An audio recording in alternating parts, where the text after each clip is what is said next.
பீகார் மாநிலம் பாட்னாவில் உள்ள சீக்கிய குருத்வாராவில் பிரதமர் நரேந்திர மோடி வழிபாடு நடத்தினார்.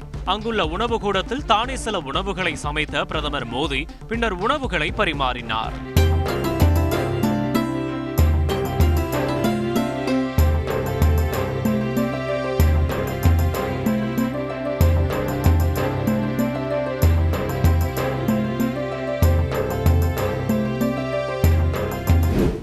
காங்கிரஸ் எம்பி ராகுல் காந்தி உத்தரப்பிரதேச மாநிலம் ரேபரேலியில் தேர்தல் பிரச்சார பொதுக்கூட்டத்தில் பங்கேற்றார். அப்போது இந்திய அரசியல் அமைப்பை மாற்ற பாஜக RSS விரும்புவதாக குற்றம் சாட்டினார். மத்தியில் இந்தியா கூட்டணி ஆட்சி அமைக்கும் என மேற்கு வங்க முதல்வர் மம்தா பானர்ஜி தெரிவித்தார்.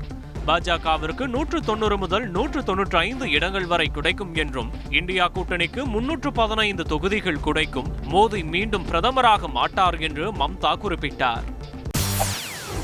செய்திகளை உடனுக்குடன் தெரிந்து கொள்ள உடனே சப்ஸ்கிரைப் பண்ணுங்க.